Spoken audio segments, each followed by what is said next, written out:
Well. It is May the 4th be with you, Revenge of the 5th. I can't believe it. The day has already come. So, we'll just wait for some people to get in here. But let's put the banner on. And let's get the music playing. Let's find the music.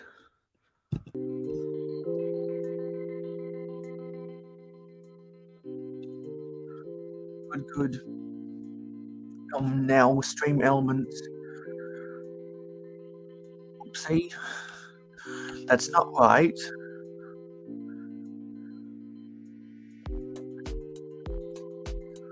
That's not right.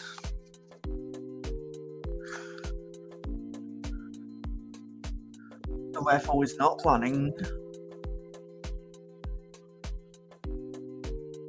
I don't know why it says that the raffle is running. There is no raffle.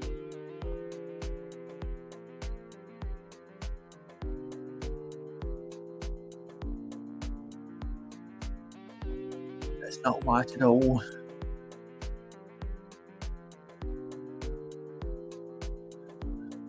Cloudbot. Why do you say that the raffle is running? It is not. Always.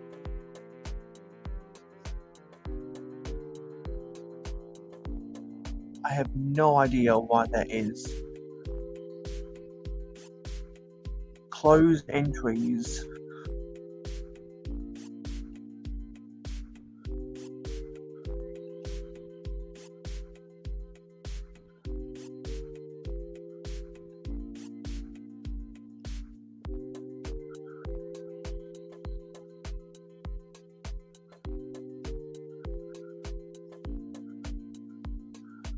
How do we get rid of this?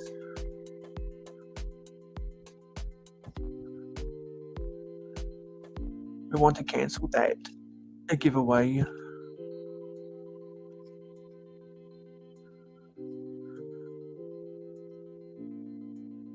There we go. Okay, I have no idea why that was like that. Okay. So it's May the 4th be with you.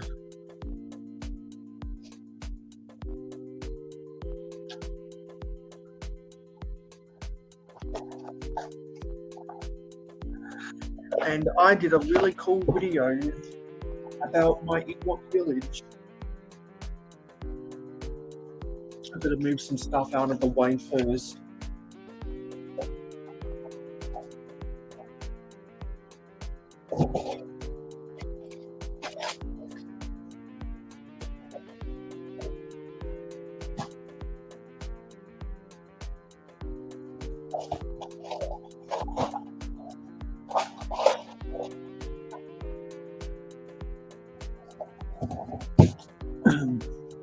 That doesn't need to be there.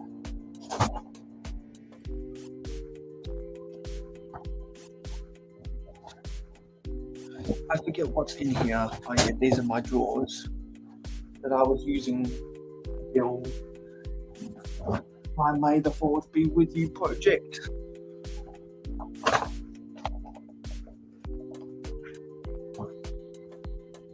So hopefully we'll get some names, some recognizable names rolling through here soon.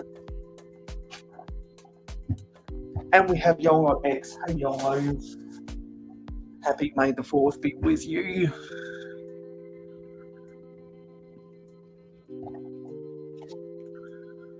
So I'm just moving some stuff out of the way. It's literally the first thing in the morning for me.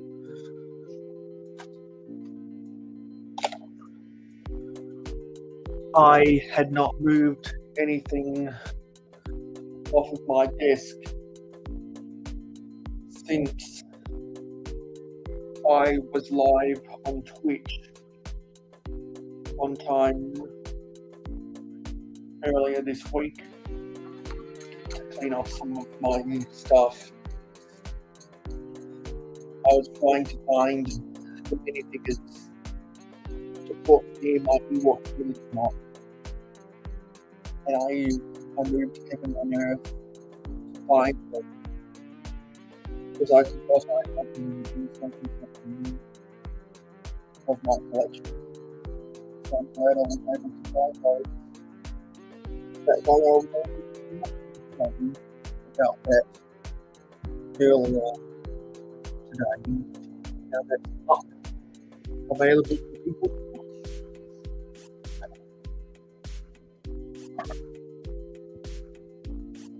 Let's just talk about all of that.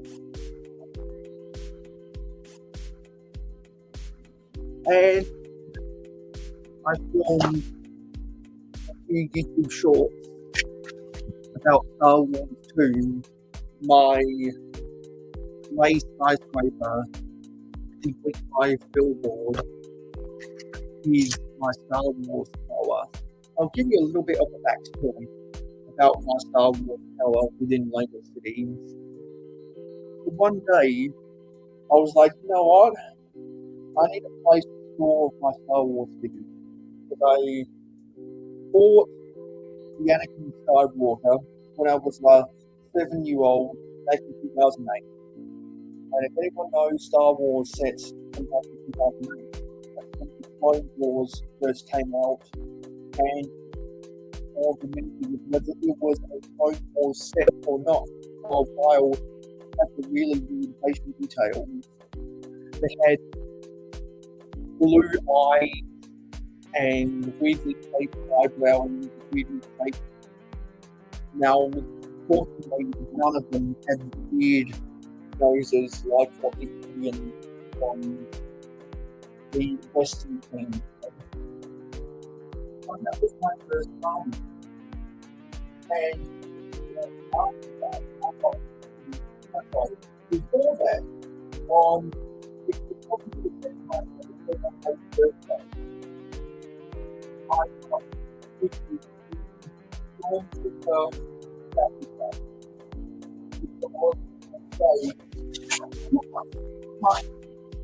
Which a lot of people say is the best battle pack of all time. Or I made a mistake and I painted over the bigger torso with whiteout. I could very easily find those pieces in my collection and remove the whiteout, clean them up to sell them, and that's what I'll probably do for May the 4th be next year, is clean off those torsos. Yeah, so this is my eating pot. I can put my hand underneath the local to see that we have Chef T up in here, and we have Brickstone. So, those who don't know, I made a video about this earlier today, and I'm quite happy with it.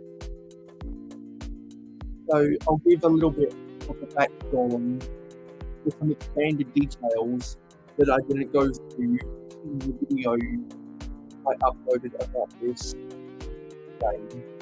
So, back in March, I was going on a spiritual journey, and a part of my spiritual journey was to build more Lego blocks. I knew that May the 4th was only 2 months away, so I knew I had to get cracking on building this. So in the middle of March, I was like, you know what, I've got to disassemble the money tree set, so I can get those tree trunk pieces to build the tree trunks within this set. And I looked at the Ewok Village set from 2013, which is my third favourite Star Wars set of all time. to see how. What? My mic is doing weird things. What? That's not right. Oh, let me go back and see what's going on with the audio. That can't be good.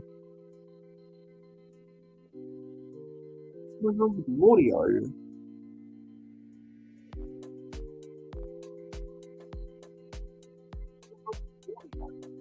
Testing, 1, 2, 3.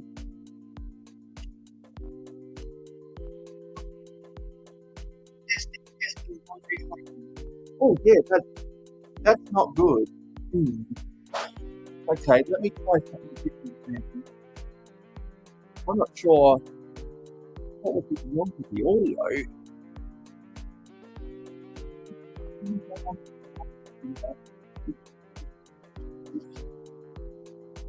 Because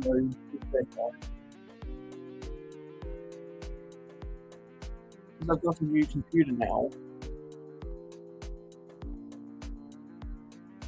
I've got another computer that I can use Microsoft Word to load this up and switch to it. I don't know what could be going on with the audio. I'm on my Mac right now. Just got a new HP.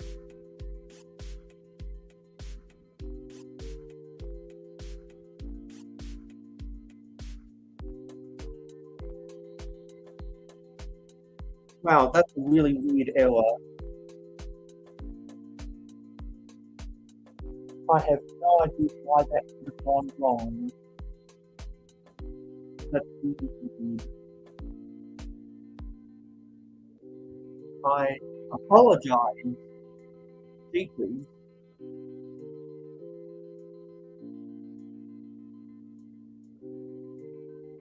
I'm gonna have to review that footage and see what went wrong. Tell me if the audio is still bad. And why is this loading?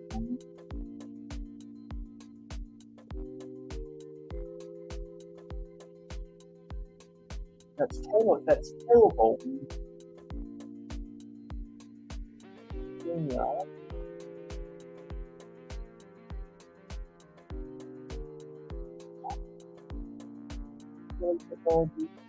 Really.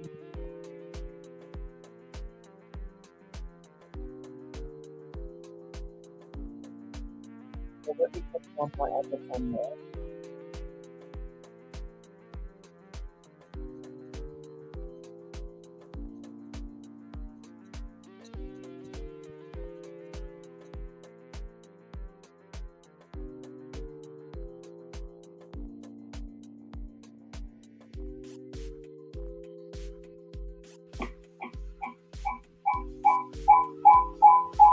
Oopsie.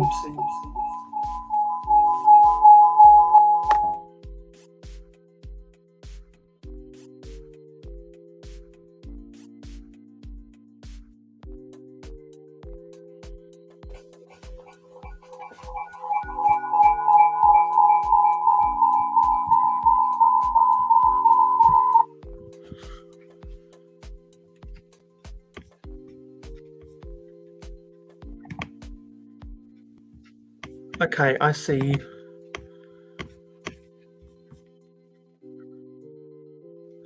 Okay, I don't know what the hell is going on right now.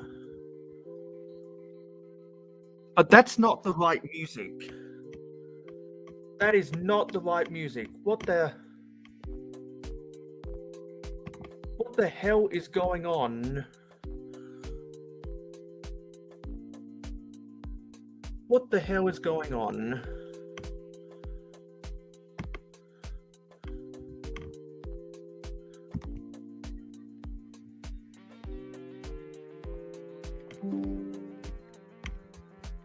Because on my end, it's doing really weird things.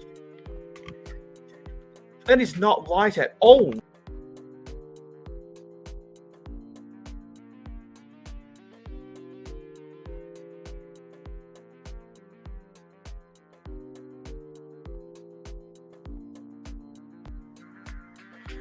Yeah, my audio on my own screen was just doing really weird things. Holy fuck. That was so bad. That was so bad. Okay, hopefully this is better. Yeah. And now the music is playing up. This is terrible.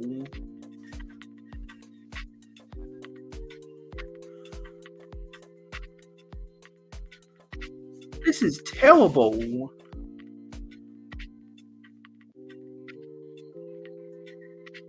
Well, welcome to Mayohosko Descending into Madness. I have the music on my end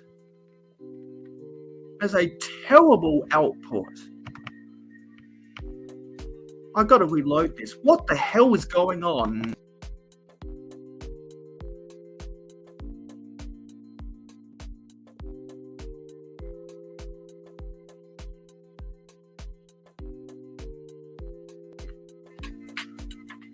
What it's doing is the music is slowing down on my end.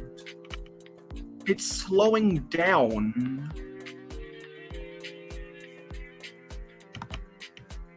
So I have no idea what the fuck is going on. And it just did it again.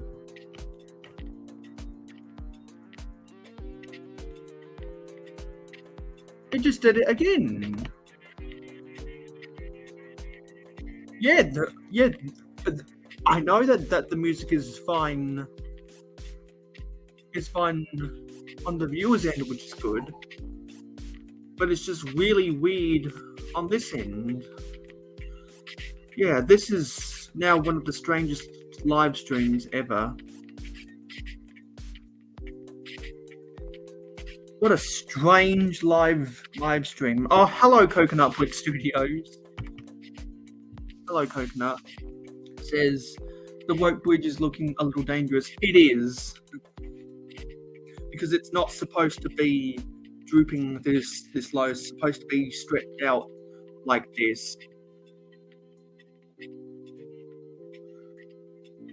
It's all a matter of where you position this. And the thing with my camping table is that there's a bowing effect in the middle.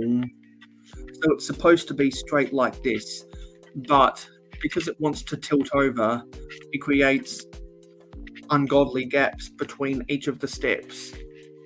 So for those who don't, so I'm really sorry if anyone had audio cut.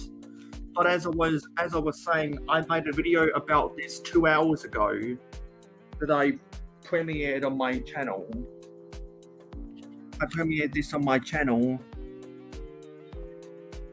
and if you haven't watched my video about this yet, I wanted to make something for Star Wars Day, and I was trying to find ways I could combine the Star Wars mod with one of the areas already in my collection. So I thought about a lot of different things, and then I eventually decided to build an Ewok village for my Boltzmann in my Middle Ages momentum. So I was going through a spiritual journey back in March, and it was only 2 months away from then, so I needed to get cracking, and so I tore apart the Money Tree set because it had a lot of foliage. That's why I bought the set originally, and I wanted to use those. I wanted to get a similar design to those tree trunks into here, and so I didn't have all of the pieces necessary, so I came up with my own design in the end.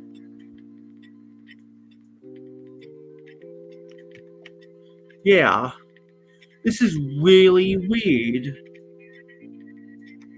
This is really weird. wow. Just wow.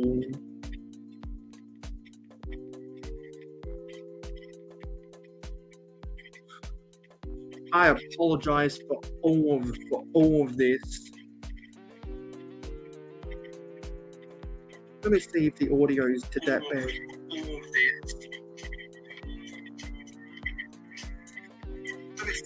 Okay, no, the audio is still good on the viewer's end. But man, what a terrible live stream.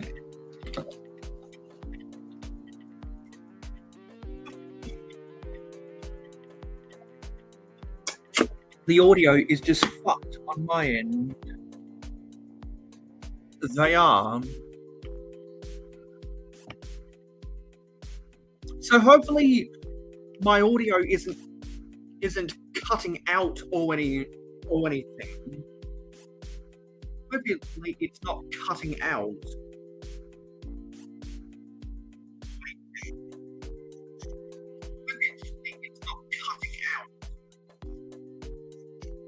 Yeah, it doesn't hear like I'm cutting out on there.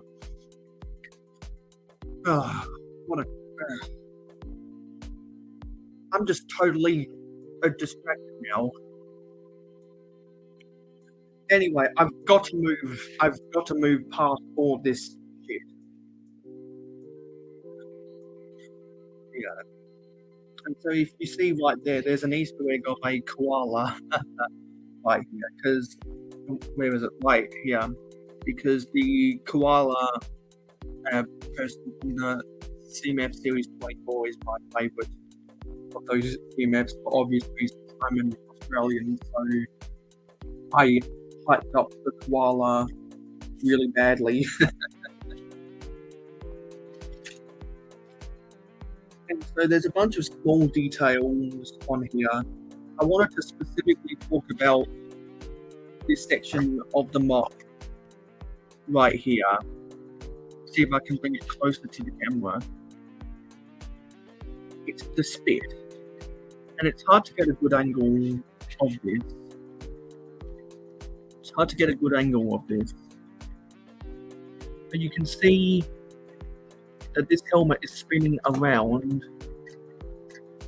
You can see the black tassel is moving. That's because this is the spit where Ewoks would roast the Stormtrooper helmet on the open fire. And this technique,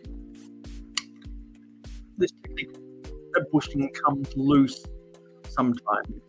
And this grey technique bushing is easily the most glaring part about the whole mock because it doesn't match the colour scheme.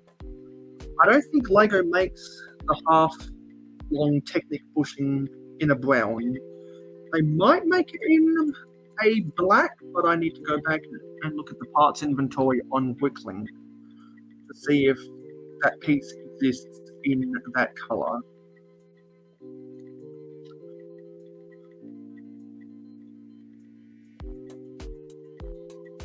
Yeah. So it's easier to bring it out of the mock and show it spinning around like that. And this was the last detail I built on the set.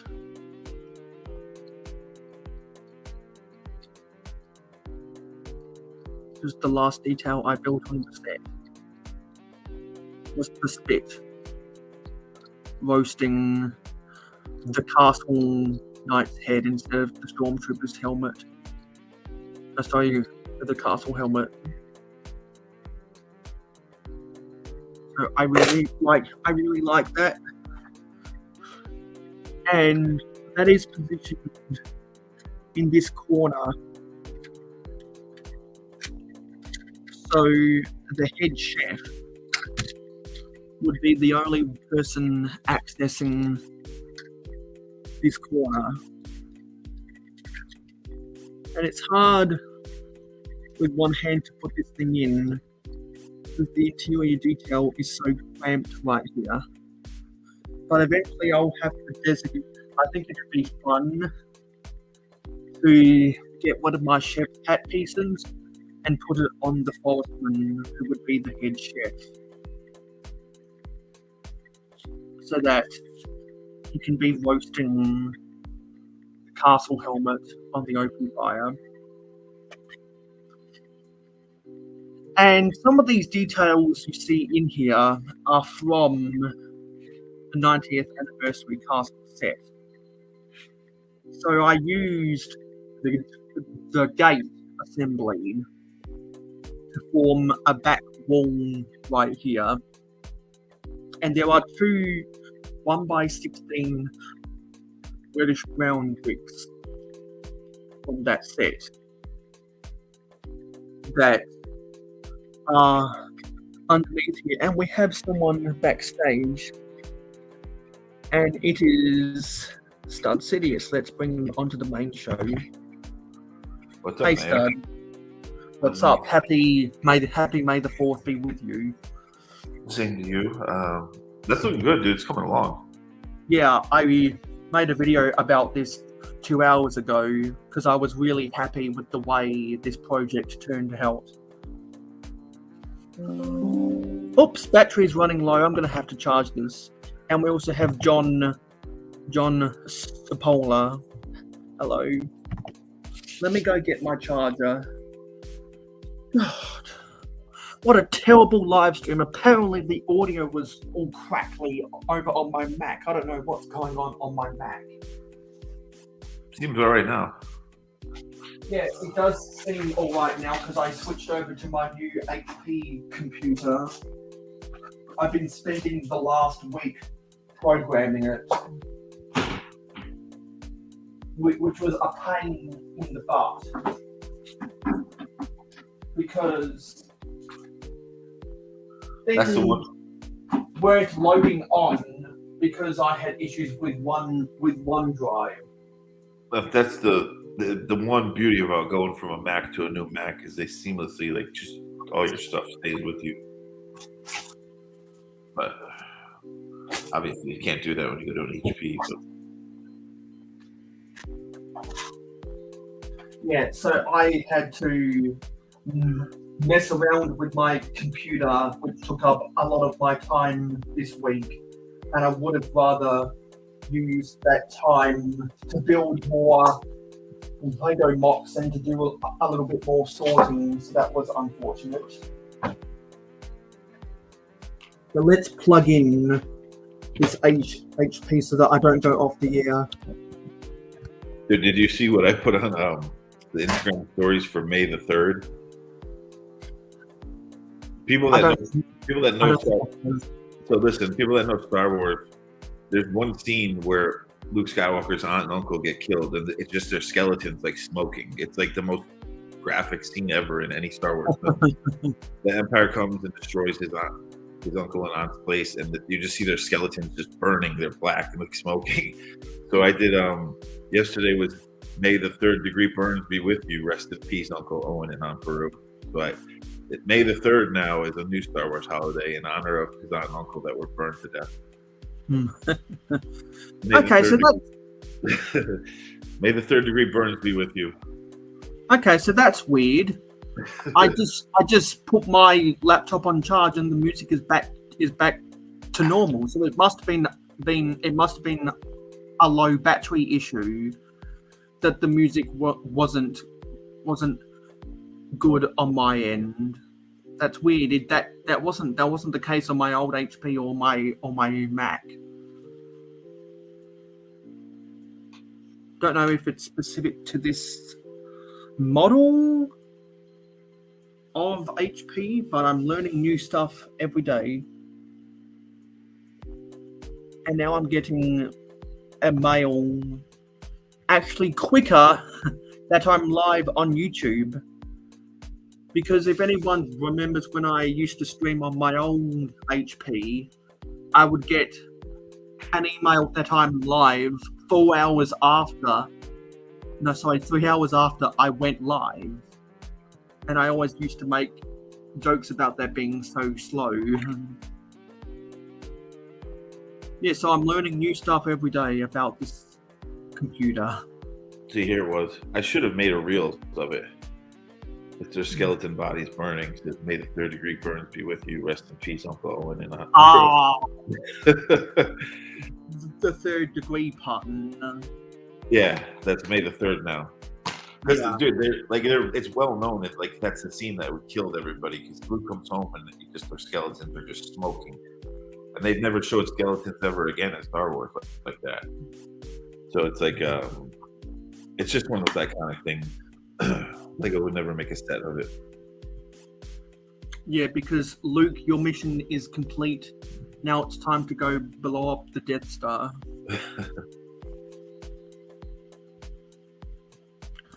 Okay, yeah, so I'm learning new stuff every day about this new computer. What a wild ride it's been in the last half hour. Yeah, so not attached to this build, but I have a beer keg. And if anyone saw my video today, you'll realize that there is a child forestman walking up to the beer keg, and she's got a trophy-shaped cup in her hand, ready to get a refill for some underage drinking. Drinking out of a trophy, dude. That's ballsy. Yeah, I didn't want to mention that in the video because I wanted it to confuse the heck out of some people who might want to write about that in the comments. Dude, I just ordered some. I missed out. I forget what series they were. Hold on, let me see. They were the Galaxy Troopers from the CMF series. They're like classic space, but they're not. Series 13, Galaxy Trooper. I never got these figs, and I just bought a couple of them on Amazon for Mox. It's a really cool figure, dude. I can't believe I missed out on the fig. And from series 21, they came out with the Space Police Trooper. Yeah, that too. Yeah, he's more old school than this Galaxy Trooper. It's more like modern, but it's just different. Actually, those Galaxy Troopers were them Lego making like a non-IP version of what's it? Galactic. There's one of these sci-fi movies that it looks like it. But I just thought they were cool and could make a cool like classic space mock, so I grabbed a few of those. I haven't really bought Star Wars. Yeah, and I just realized that one of these leaf pieces came off. So I was talking about how I bought my first Star Wars set back in 2008 when I was 7 years old. It was the Anakin Skyfighter, and if anyone knows, that was when they were coming out with the Clone Wars and a TV show. And so all of the Star Wars figures for a while had those really weird colored eyes, and they had really weirdly shaped mouths and eyebrows. Fortunately, they didn't have any noses like what the Indians had in the Wild West sets from the 90s.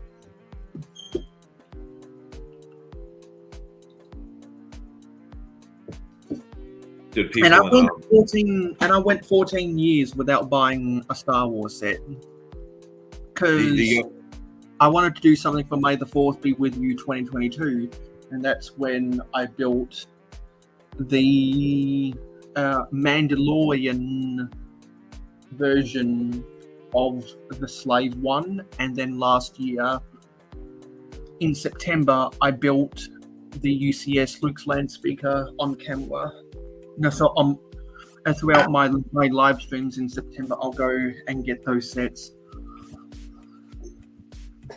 Dude, so here's a hot topic in the Lego Star Wars community that the younger fans get really upset about. Which I don't understand why they get upset about it, but they seem to think that the lightsaber hilt Lego part is supposed to only go one way. And they couldn't be more wrong. I mean, I'm telling you, I worked there as Lego was getting the IP for Star Wars. And the very first kit they put out was for New York Toy Fair. And it had Darth Vader with the hilt upside down, and it had Luke with the hilt the right side up, because they originally designed the hilt so that a kid could choose whichever one it looked closest to, and he could have either a good side and a bad side. That's how they designed it, right? And then, package designers get lazy down the road and they start using the same file over and over of the lightsaber in one direction. But it was originally designed that the kid could choose to use it either way, light side or dark side. And all these fans get so mad. They're like, "There's only one way to use it," which is completely incorrect. And I tell them, I'm like, I used to work there. I know how it was designed. And they're like, "I'll never believe it." Like, all right, then you look like a fool, because there's not just one way to use a lightsaber hilt. Like, they would have ended the connection if it was supposed to be just one way. They would have closed it off on one end. And these kids argue in the comments. They argue, and it's like, well, if I needed medical advice, I would listen to what the doctor says, not what my landscaper tells me. So it's like, I'm telling these kids, like, I used to work there. I know how it was made. This is how it was made. No way. They're like, it's not. It can't be that way. It's like, okay, you're just refusing the truth at this point. Like, they get so upset about it, dude. Are those the same people that watch M&R production videos? Yeah, most of them are, yes. What's up, B-Fab? Yeah, hey B-Fab. It's been a while. And they're young, I get it. They're like, well, I'm going to die on my sword. It's like, well, you're dying on your lightsaber hilt because you have it in the wrong direction, bro. Like, it was designed to be used two different ways. There's no correct way to use it. Like, if they were going to do it that way, they would have closed off one end. But it's hilarious, dude. Like, how, like, the original set that they had launched at Toy Fair has Darth Vader holding it the correct way, upside down, because that's how it was designed for him. But it is what it is. Yeah, there were those weird inconsistencies in licensed sets that the super nerds will always want to complain about in public forums. I just know from working there that it was designed to be both ways. Like, that goes against everything. If they wanted to make it one way, they would have closed it off. But they left it open because the Lego system is open like that. Like, I don't know. I mean, hey, that's the beauty. Kids can use it however they want, but it's meant to be one light side and one dark side. Yeah, because I see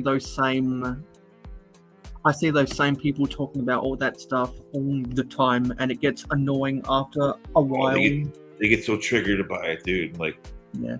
And I explained to them, I'm like, listen, I used to work there. I know for a fact it's designed both ways. Look at the very first set. I know for a fact.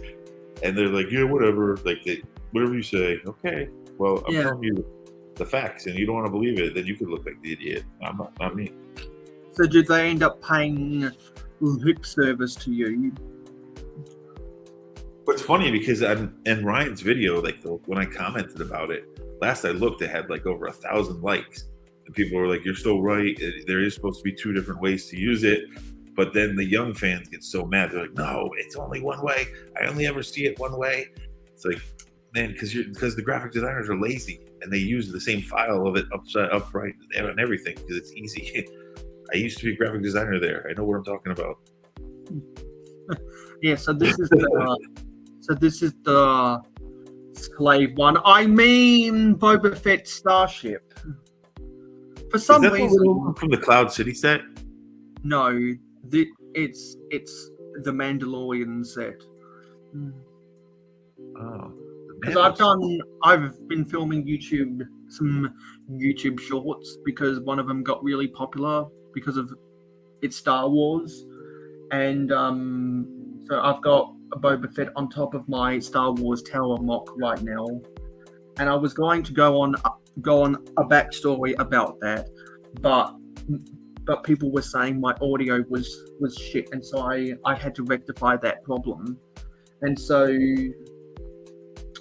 I think it was 14 months ago, I was building a whole bunch of skyscrapers and trees, and I wanted to build an all grey skyscraper, and I was on a Brick Hive live stream building the first 7 floors of my dark grey office building, and I was coming across all of these Star Wars 2x2 printed and stickered elements, floats, that is. And I thought, you know what? I've got all of these Star Wars minifigures, including Anakin Skywalker.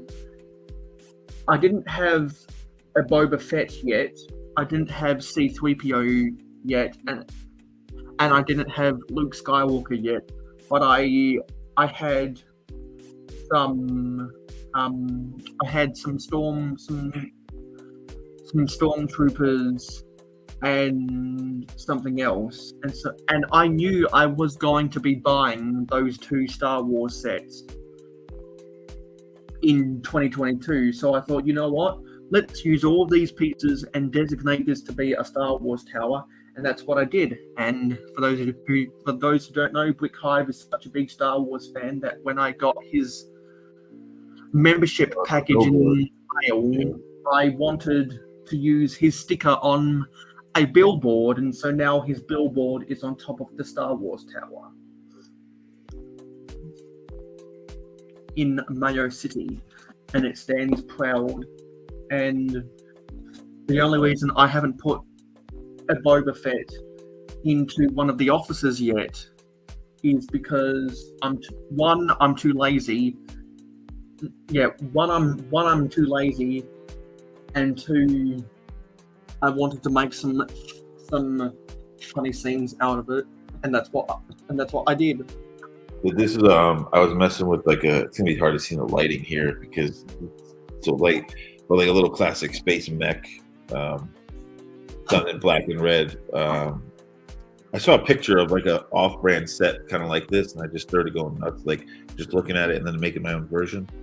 It's bad lighting here if you can't see. There's a ton of like all like black crazy snot detail, but this is pretty fun. I've never really built like a complex mech or something classic space since I was a kid, so I need to get back into Star Wars mock stuff. Yeah, I just saw some of the greebling on that thing. That looks pretty. Yeah, cool. it's bad lighting, but you could like there's tons of greebling on it, like black on black. When you see it, good lighting. There's actually a like an off-brand that does a bunch like Gundam style like these. That's what I'm inspired. I saw one and I'm like, oh, I want to build my own version of that. And then I just started messing around with it, and I made it more classic space Lego-ish. But it's very stocky, and it's a lot of black on black. I had a ton of I'm just going to let that fade away into existence because I'm not sure if you realize what you just said there. What, black on black? No, a Gundam style. Oh, I'm not sure if you realized that you just said that. well, yeah, it's Gundam style. Like, well, no, the reference I was looking at was Gundam style. Gun. I don't know how to pronounce it. The gun. You know what I'm saying? The robots. Gundam. Gundam. Yeah, but I think you're forgetting about the most popular song of 2012. Oh, yeah, that's one. Yeah, but yeah, you're funny. Gundam style. Yeah, that is. Hello. It was just a lot of greebling when I saw the ones that there, and they had so many different styles. I was like, oh, I'll just build one. So that's going to be like Blacktron. I should actually take some of the red parts out and put in translucent yellow and just make it a Blacktron. But it was my first one, so I was just playing with it. Yeah. It was fun though. I definitely want to build some classic space mechs. Yeah, I'm really happy with my Ewok village mock, and anyone who and anyone who doesn't realize, I premiered a video about this thing 2 hours ago, almost 3 hours ago now. So after this live stream, you should definitely go back and watch it, because that is my May the 4th be with you project, and I couldn't be more happier with the way this turned out. And so, as I was saying, not only did I repurpose the gate from the 90th anniversary castle for this mock, but I also repurposed the armory with the weapons rack in here, because we've got the bow and arrow, and we've got the quiver of arrows up in there. That's gonna look cool, like next to your big castle and medieval, like little marketplace, like village type layout that you have going on. Yeah, because that was not a product of the first update of Middle Ages Momentum, because that was filmed way before May the 4th be with you. But now that this is complete, and now that I've built other small things to add to that, like this and this and this and Oh yeah, you got a lot of new little Yes. buildings. Yeah, that's cool. yeah, which if you are in the mayohosko Discord server, you might have already seen photos about though, and if you follow me on Instagram, you might have already seen photos about that. Speaking of I that, don't use it. we only need 2 more subscribers to get to 550, and that means, and because we're so close, I'm going to start building the Sanctum Sanctorum. I've never used Discord ever, like at all. So I would be lost on Discord because I've never used it. Yeah, I'm going to start building the Sanctum Sanctorum this month, which I'm going to start building the Sanctum Sanctorum in 25 hours time, if anyone's interested. Lego social media, I keep it very simple. I have an Instagram page and I have a Lego page that I don't make content on, but stream with people. I should make content. I mean, I have followers on here. I feel bad, but eventually I should make content, like show my mocks. Everyone always tells me, like, you should put your mocks on Reddit. They'll blow up on Reddit. But I don't build for that reason, you know? I build for fun and passion of it. So that's why I've never gotten a Discord. I don't know. I just keep my social media so simple that I'm the worst person to ask about that other stuff. Yeah, and so I'll give another bit of a backstory with features about this. Originally, I wasn't going to add anything to the roof structure of this thing besides the foliage pieces, but I was doing a making and crafting stream over on my Twitch, which is where I normally play Minecraft every Saturday morning at 8 a.m. Eastern in North America. Originally, I was just going to do that, but then I was on Twitch and I was cleaning up some stuff, and I came across 4 new Pringles cans which I could store stuff in, and I had a bunch of leftover 2x2 round bricks after I finished building this project. So instead of putting them back with the other round bricks 2x2, I decided to put them in their own Pringles can. Oh, and we have someone else. That looks like Titanium J backstage. Let's bring him in. Hey, Yo. TJ, happy May the 4th be with you. Yes, happy May the 4th. Hey, TJ. What's up, Sidious? We got to give props to May the 3rd degree burns for Baru and Uncle Owen.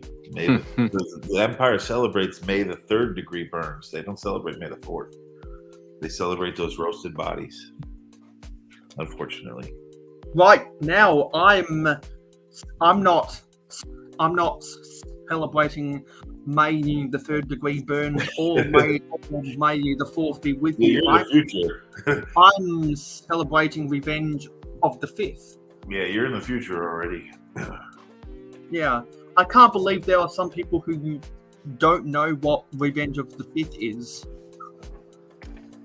There are people who don't know what that is. Yeah, because I was on someone's live stream and they were like, what are you talking about? There's some older people that don't. Yeah, that's why I made up the May the 3rd degree burns. So it'll be the May the 3rd degree burns, May the 4th, and then Revenge of the 5th. Yeah. Yeah, and so yeah, you gotta have the trilogy of these events. So Yeah. I had to come up with May the 3rd degree burns. And so another really interesting thing about the video I premiered about this Ewok Village mock for which was my May the 4th Be With You project, is officially the first video I have ever edited on my MacBook Pro, and it is very noticeable the editing style, because I was able to use the iTunes iLife sound effects, because I grew up watching YouTubers who edited all of their stuff on the Mac version of iMovie. I've been editing videos on the iPhone version of iMovie for a little over a year now, and so after I found tutorials of where to locate the iLive sound effects on my MacBook Pro, there was no turning back, because I have much better music options on my Mac than I do on my phone now. And so unfortunately, Windows Movie Maker is so old that it's not compatible with new HP computers. So if I do ever want to edit something using Windows Movie Maker, then I'm going to have to use my old 8-year-old HP. Yeah, that's an old software. I don't think they make that software anymore. No, I don't. BFAB was telling me that Filmora is the modern version of Windows Movie Maker, and I'm guessing that Filmora has a lot of the same features as Windows Movie Maker did, which is why I want to do a lot of experimentation with Filmora on this new HP. That looks like a cool superstar lawyer. Let me put that on full screen. Yeah, this thing is pretty sweet. It's bigger than I thought too. Yeah. I just knocked one of the engines loose. There we go. I built mine like last week, the week before. The only thing I don't like is this dark blue square on the bottom. Yeah, you could swap that out easily though. Yeah. But yeah, it's a cool display. I love it. Like, it would look great with the frigate next to it too. You know, like for the mini scale frigate set that they built, the frigate ship. Yeah.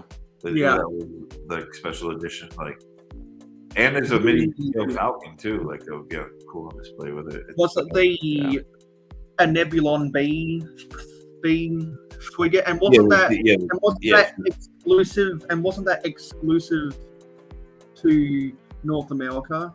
Yeah, it was some kind of exclusive set. But TJ, because I remember when that GWP came out, people in Europe were complaining that they couldn't get it.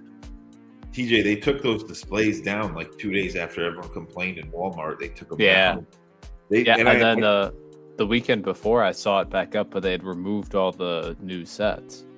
Because they filled it in with helmets or whatever. I asked the manager at my local Walmart, being the marketing nerd I have to be, and I was like, because they didn't put them out at all. He's like, no, we heard the other stores getting complaints and we didn't even do it because none of the Walmarts here even put it out accidentally. So he's like, yeah, the other stores had to take them down. And I said to him, I'm like, why does that happen? And I know why. I was just trying to see why he would say. And he's like, well, the outside agency parties that come in and set up those pallet displays for us just came in and put them up. So he's like, it was a accident, like region to region, it happened accidentally. So it didn't happen everywhere, but in your area, it definitely happened. What's up, Sean? Hi, Bob. Hey, Sean. Hey, Sean, if you're not busy right now before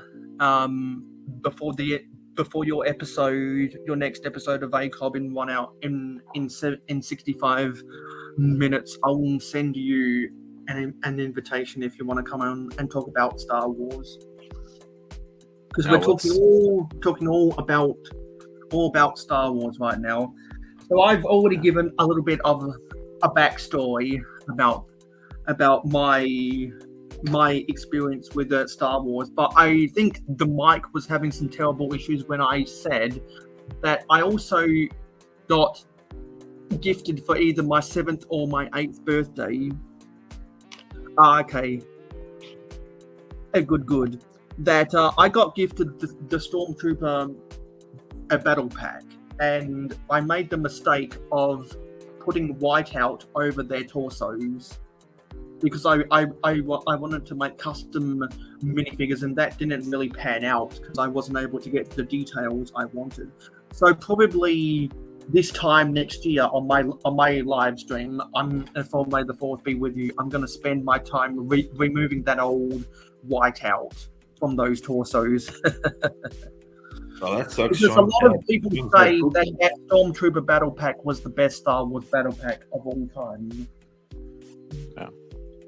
My first ever Star Wars set was the 2010 Luke's Landspeeder.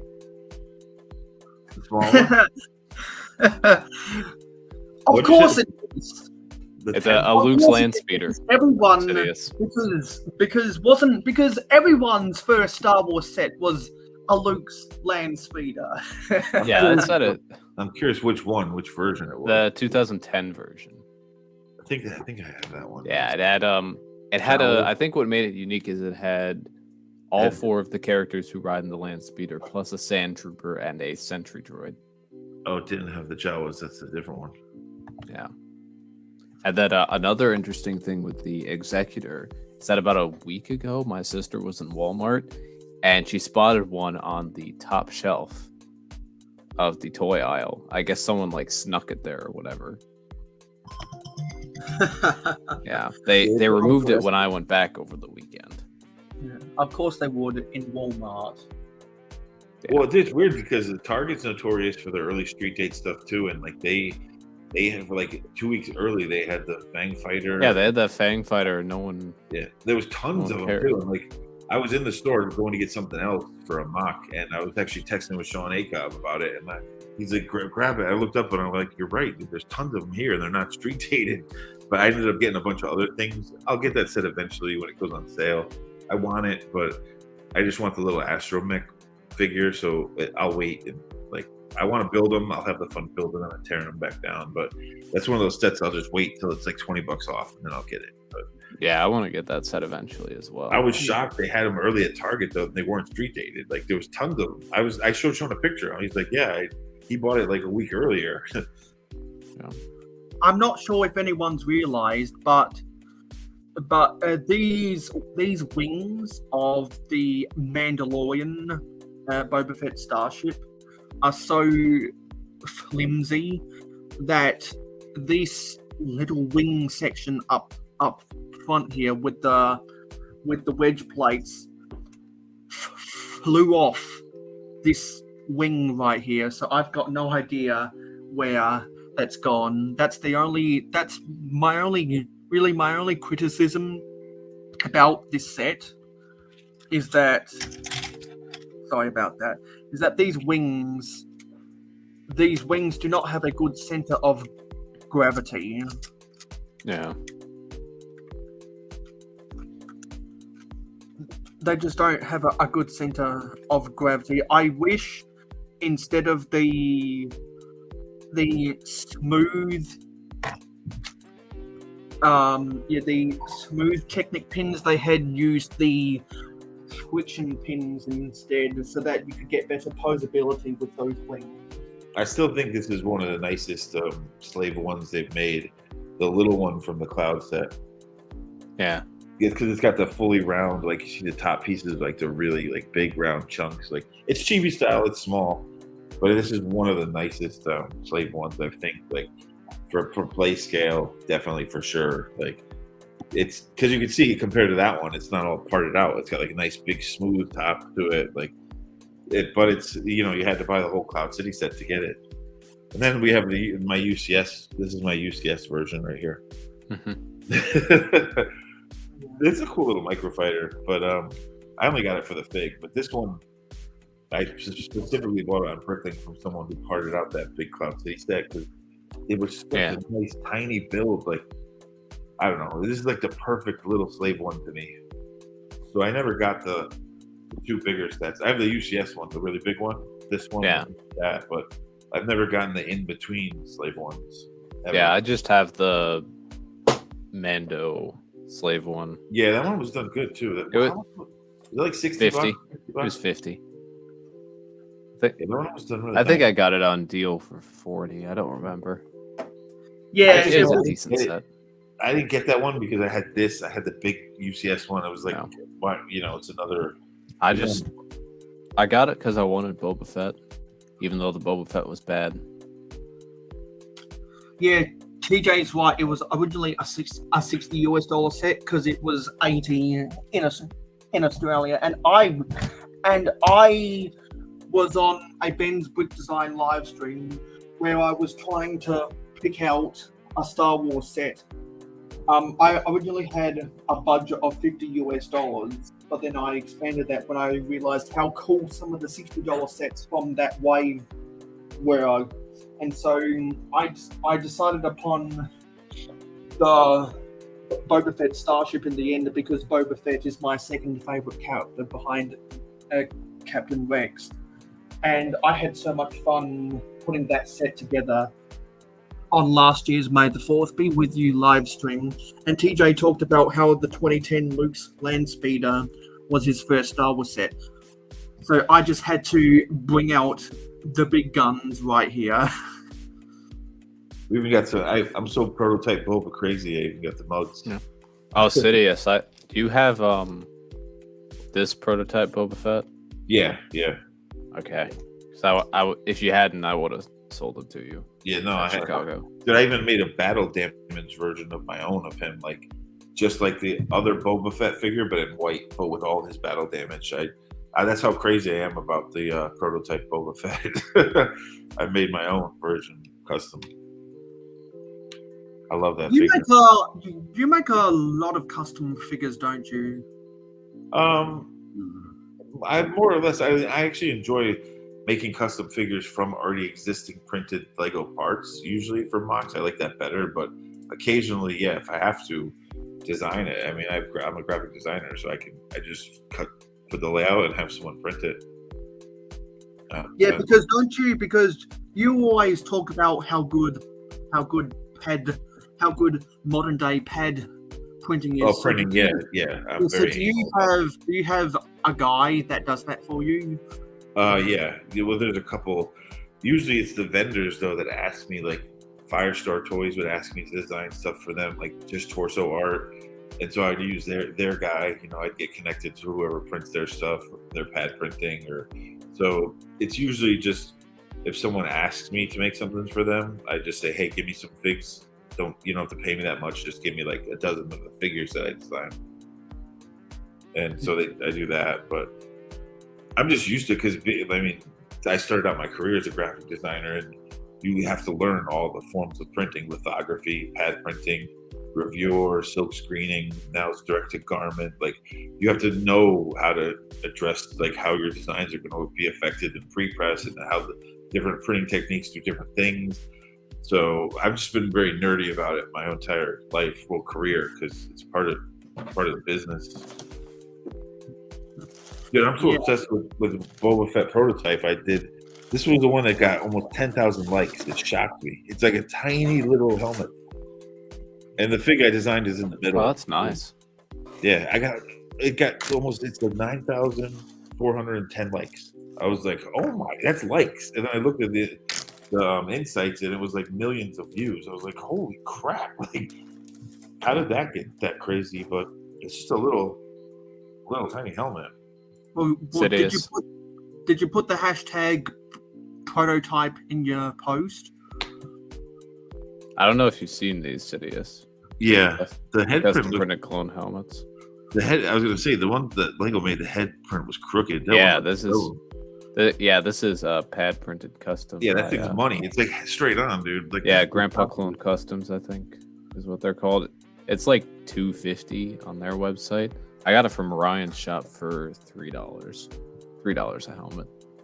And they did plain ones as well. Yeah, I mean, you can always tell the difference when it's pad printing. Yeah. Good UV though. When people do UV right, it can be good. Like, the problem is a lot of people. I've got some UV stuff as well.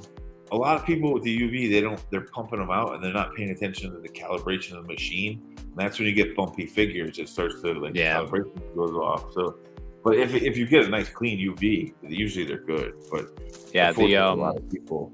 The people I order from for the UV clone prints, the earlier ones that I've ordered have been a bit more bumpy, and I think they've gotten better as it's gone on. It's literally. But I don't really mind. It's all good stuff. If anyone remembers back in September 2022, when I spent the whole month building this whole set, I think it was on part 3. I was having a difficult time putting this engine pod together because of all of the rope pieces in here and all of the flex tubing. There's a lot of complicated bending you have to build to get this greebling to look right. But it was all well worth it, because this greebling is some of this greebling is by far the best greebling I have ever built in a Lego set. I didn't even know it was in there. And in my opinion, this is the best part about the set, and that's saying a lot, because if I remove the plaque right here, hey Brick Hive, if you want to come on and talk about, I didn't know that was in if you want to come on and talk about Star Wars for the next 53 minutes, there's an invite over in the live stream game. But that's saying a lot. That's saying a lot to say this is the best part about the set, in my opinion, because it's hidden. Because when I was building this, I was so impressed the way they were able to use these flat silver. I think they're 32 long flex tubing, because they're not even connected via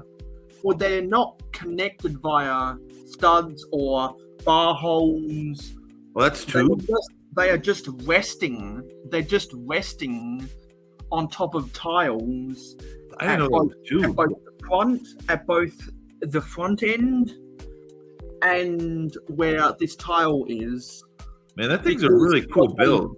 Because what they do is, let me try and take this off if I can. Actually, no, I can't, because this, where this sticker is, that is a 1x2 panel, and it's resting on top of two 2x2 plates. So I'm not there. I can't remember if there's a tile on top of the inside of those 2x2 plates, but the flex tubing is just resting there, and it's braced together by these ladder pieces that you can insert into those 1x4x3 windows for like a jail cell bar window. I might need to get that and they slide it through there as a braced connection, and then they I think they feed it. Let me see if I can try and remove this front end. But this is one of the most interesting builds. It looks. I didn't realize how one of the thing is. And because of how innovative it is, because you can see that these flex tubings are just resting there. Yeah, they're just sitting there. But they look flush though. When it's all together, you can't even tell. Exactly, it's super clean. I've never looked at this close. I'll always have nostalgia building this set back in September because of all the techniques I'd never seen Lego do in a set before. People crapped on this back when it originally came out because it was along with the meme. Hey, we are getting sick and tired of Lego making all of these minifigure scale Luke's land speeders. Titanium J's first Star Wars set was the 2010 Luke's land speeder. There are probably hundreds of thousands of Lego collectors out there who their first Star Wars set was a Luke's Landspeeder. Wouldn't it be funny if they made a UCS Luke's Landspeeder? That's what they did. I bought in to the comedy, which is why I bought this, and through procrastination, I still haven't made my diss track style video about this. Well, I mean, honestly, stuff from my city.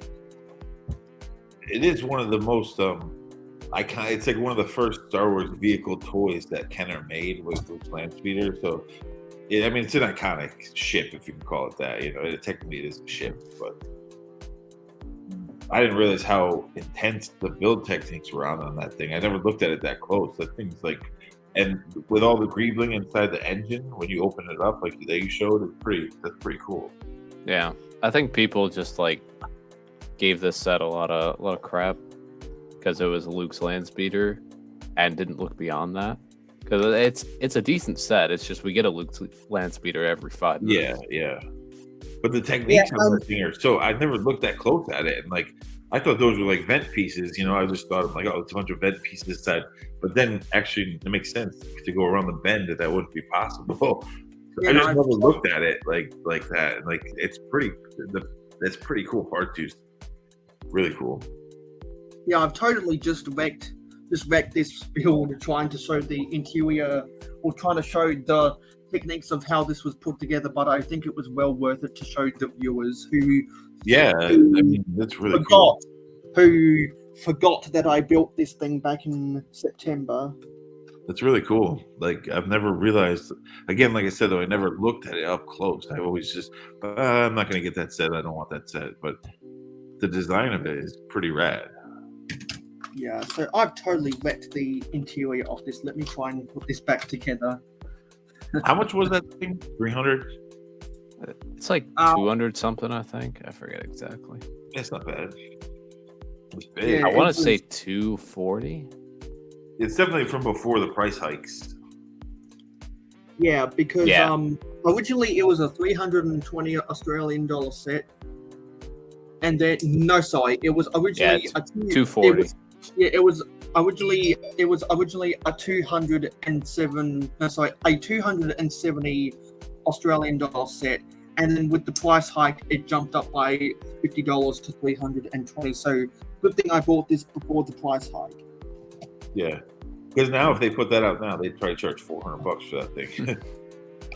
Yeah. Yeah. Oh my god. It's getting insane with the prices, but people will pay, so they're gonna keep. They're gonna play. I just totally messed this thing up. These two figures are the same to Lego. So let me try and I think what I've got to do. But these custom printed clone pilots are great. Yeah, they have the full yellow in the front. Yeah. I see what Ryan's always complaining about the ear holes, and I get it from a character. I mean, I'm a very detailed OCD kind of guy. I get what he's saying. I totally get it, but in the Lego system, those holes have to be there, because for kids to play with it, for accessories, and so I think they should have designed the ear holes better around it. The printing of the graphics, they should have designed better around it. But he's always complaining about the double ear holes on the new clones. Yeah, there is the holes don't look great, but I think the bigger issue is the fact that the printing is so askew. Yeah, I mean, they could if they had fixed that, then the 212 helmets like that would have been okay. Like it wouldn't have been great, but it would have been okay. It would have been tolerable. And the issue for me is that I think they should have started this new helmet hole system with the 501st Battle Pack in 2020. Because then all the clones of the new style would have been consistent. But they're not consistent, and it bothers me. Yeah. I find your lack of consistency disturbing. Now I must choke you with the force.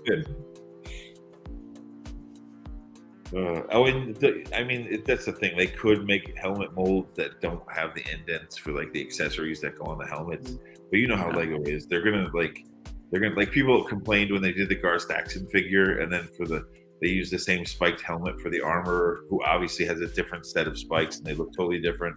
But you knew Lego was going to do that. I mean, everyone knew they were going to do that. If they make the Moff Gideon fig from Mando season 3, I bet it's going to use that same. Definitely, 100%. I would bet my entire collection to anybody right now that if they do the Darth if they create a different helmet mold, I will burn a Ninjago fig. That's how confident exactly. They're not. They're going to use TJ. They're going to use that same one. It'll look good though. It's going to look good for Moff Gideon, even though some of his spikes in the middle are shorter and they go higher and lower in the back. But that would be a cool video idea.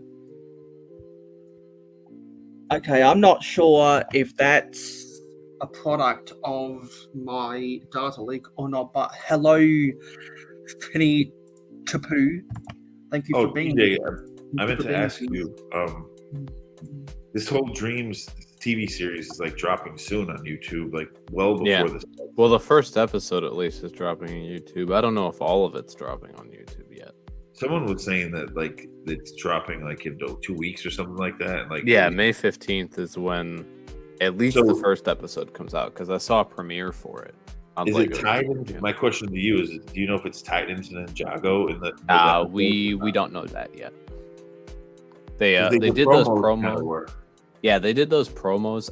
Which I think is just one original theme promoting another original. Yeah, theme. That's what I figured. I just wanted to ask if you knew anything. Yeah, so why? I think they could on YouTube. Why is it on YouTube? Is it the same? Is it the same reason why they put the Ninjago TV show on YouTube now? Yeah, I mean YouTube is like a streaming TV service. They might just leave it there for a little while. I mean, they've got like some of the Friends stuff is on YouTube. Like Mayo now in America, if you want the NFL Sunday ticket, so you can get every game anywhere. Now you've got to pay. You've got to pay for YouTube TV. Yeah, it's only YouTube now. They have the license, which thank God, because it used to be DirecTV Dish, and no one wants to change their house to a satellite just to get the NFL ticket. So it took them a decade. Isn't it now cheaper on YouTube TV than it? Oh yeah, it's definitely cheaper too. Yeah, but dude, people were complaining for a decade. They're like, why can't we get the NFL Sunday ticket? You made an exclusive deal with a company that's going out of business. No one uses dishes anymore, and like they had it for 10 years straight, and everyone would just get so mad. They're like, dude, we just want to get the NFL Sunday ticket. We'll pay for it. And they're like, nope, you have to have DirecTV. Like, so I'm glad that it went to YouTube finally. Yeah. And with Ninjago. Hello, Nate. Mr. Blue. With the new Ninjago season, we don't know yet. Yes, and we definitely appreciate people who click that like button. Thank you for doing so. And how am I? I'm feeling really good right now because I'm talking with two people who know more about Star Wars than me. And I completed my Ewok Village mock that we showed on camera earlier on in the live stream. So once I get this thing repaired, we'll get the Ewok Village back on camera. I premiered a video about it 3 hours ago now, if anyone wants to see it up close and personal. But also, I should mention now that Nate Mr. Blue is in the chat. He won my mayohosko Sigfig giveaway on my 22nd birthday live stream. So I will be sending him a mayohosko Sigfig in the mail. And I should let everyone be known while I will be building the Sanctum Sanctorum this month, because we're literally only 2 subscribers away from 550. So let's so if anyone out there knows someone that likes Lego, and particularly Lego City or Lego Castle, definitely get them to subscribe to here. Wink, wink, the celebration segment of Good Morning Brick World, of which TJ is a part of. When I go to Brick World Chicago, I will be doing another live stream where I'll be giving away another mayohosko Sigfig at the convention. So who knows, maybe one of the people at the convention might be able to win it. Who knows? TJ, what were you going to say about the Ninjago set? So we don't know for the new season, if it'll be on YouTube. We know for sure it'll be on Netflix. because those are the dates that are releasing, and Netflix actually just dropped like a trailer for it today. Yeah, I saw it actually. Yeah, which came into my feed. Yeah, it gave us a lot more plot. I'll actually have some stuff to talk about that are definitive and not theories this week. But we don't know if it'll be on Lego's YouTube channel yet. I personally don't think it's the best idea, but who knows? I'm fine either way. If they just drop it on Netflix, then I'm paying for Netflix. I don't have Netflix, but I will get it for Ninjago. Yeah, our Toy World made a video about his opinion with his opinion about why the Ninjago TV show is now on YouTube. So it's now on Lego's YouTube channel. On Netflix, for me, it's always been the past episodes, not anything recent. You could always see like past seasons of Ninjago on Netflix. That's how, from what I know. They should have all the stuff on there. Yeah, but they're like when it comes out live, it was never live on Netflix. Or maybe I just wasn't paying attention. That I would always see it on YouTube after the fact when Lego would like post the videos of it. So I mean, it makes sense because things are moving towards YouTube. YouTube now is more than just what we think of it as YouTube. Like they look at themselves as they have an arm of their business that is a streaming service, just like Disney Plus, like Amazon, Paramount. So they like the NFL ticket went there. You're seeing like Lego is going to cut out the middleman and start putting shows directly on there. So they're trying. YouTube is trying to do that. So we'll see if it works out. I mean, it should. I don't see why it wouldn't. Like it'll be on Netflix for sure. It might be on YouTube. I'm fine if it's on both. They can do whatever as long as I can watch it. I would bet it's on both because YouTube TV you have to pay for. It's not like you get it for free. So it's like I said, it's a streaming service. So it's a paid streaming service. So I think they're going to put it on both. I've just never in the past when it was on Netflix were those current seasons because I always thought like I was watching one season behind. They've got all the current stuff. Yeah, but when like last season came out, did it air like the same day it came out on TV? Did it come out on Netflix? I don't remember. Because usually, this has been the issue in the past. Ninjago's always had such terrible release schedules. Yeah, I've been watching the old stuff. Yeah, now they finally figured that out, and they're actually providing release dates ahead of time and telling everyone like, "Hey, this is when it's going to release for your country." And that's better for the consumer because they're being more transparent with their audience. Yeah, we've had. Here in the U.S., we've had some major issues with Ninjago's airing of the season. As in, it airs in one country in like February and doesn't air in the U.S. until May. Yeah, that's the why force be with you. Yeah, that's why I asked because I'm always watching it like after the fact on Netflix. So I was curious if it was ever like live on Netflix. You know, like dropped when it came out, but you just honestly, I don't. For the past couple seasons, I don't think anyone's reported on it going live on Netflix, just because it went live on YouTube first, and it's free there. Yeah. Yeah, I know other different types of TV shows from other child-friendly fandoms where Netflix has pulled the plug on them, and I think it was because for a while they were dealing with some severe budget cuts and they were getting rid of TV shows to decrease their overhead. Because now there's certain movies, if you want to watch them, you can only like old 80s movies, they're only on Netflix TV. Yeah. They have the right, YouTube TV, they have the rights to it. And Netflix will be the same. They'll get like a period of time where it's like they have the rights to this movie for like 6 months on their service, you know. But you're seeing more and more like in my YouTube feed, like Conan the Barbarian with Arnold Schwarzenegger just came through and it said, watch this for free with ads on YouTube TV. And you click it and you get to watch it for free. But then you see all these other movies that you can't until you pay for them. So YouTube is definitely changing a little bit with that YouTube TV section of their business. Yeah. So we'll see how it works out. Yeah. I know that Netflix has most of Ninjago. I think they're missing a couple things. I know they're missing the Day of the Departed special, but no one likes that special anyway. Yeah. Now, something I wanted to talk about is Yeah, they're missing the pilots.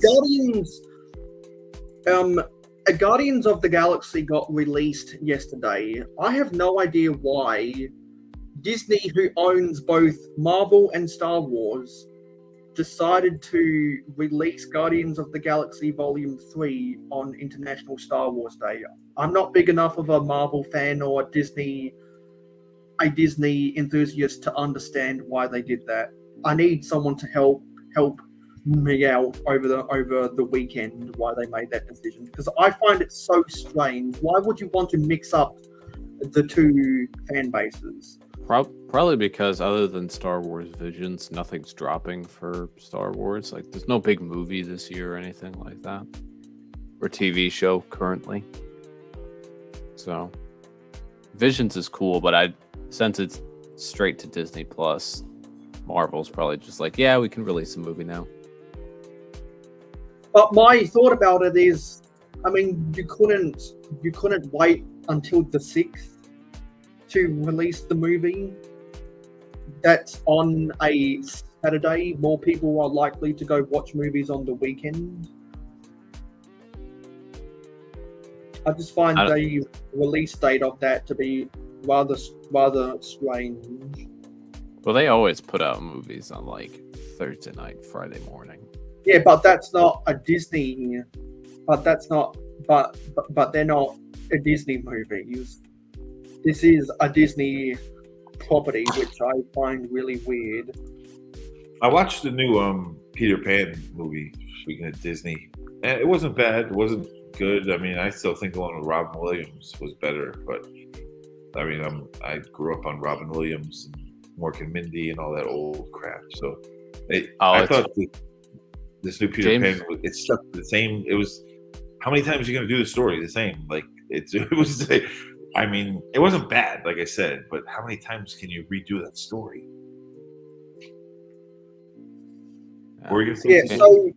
James Gunn said like his desire to create a trilogy as magical and as popular as Star Wars motivated his Guardians movies, so I guess it kind of fits.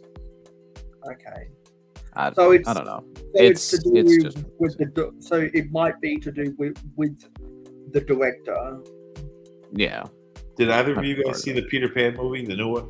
Nope, and I'm not going to.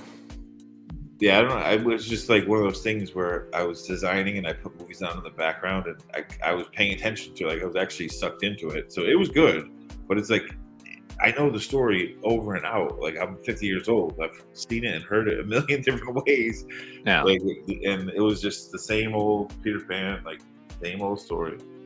Like that's what I don't get about all these live action remakes. Like, is the story fundamentally different? Is there like a good reason to remake it? The crazy and also, is there a reason to be racist and play identity politics in your Disney movie? Well, the thing too was Jim Gaffigan, who like is a notoriously dirty comedian. Like as he's gotten older and had kids and everything, he's toned down his act. But he plays like the deputy to Captain Hook, and I was like, how did Disney even allow this dude through the doors? All the stuff he said in the past goes against all the woke stuff that Disney's doing today, and it was like to see him shocked me. He was good in the role, but I was just like, how did Disney even let him take this job? Like, his stand up is really bad, like vile. The funny thing about a Disney being woke is back in the 50s or the 60s, Walt let his employees film short films to impress him, and so they went into one of their studios to see if any of them were warranted to be released to the public. And so there was one employee at Walt Disney Corporation, a company at the time, that took notice of how much Walt Disney liked a certain version of Mickey Mouse from the 30s or the 40s, to an extent that Walt did roleplay or cosplay about that character in a sexualized manner. And so this Disney employee made a short film about that character and used Walt's, and either used a voice actor impersonating Walt, Rowan cosplaying that sexualized version of Mickey Mouse, or got the voice tracks from Walt himself, used that in his short film. The auditorium was in stitches laughing, but Walt was sarcastically laughing.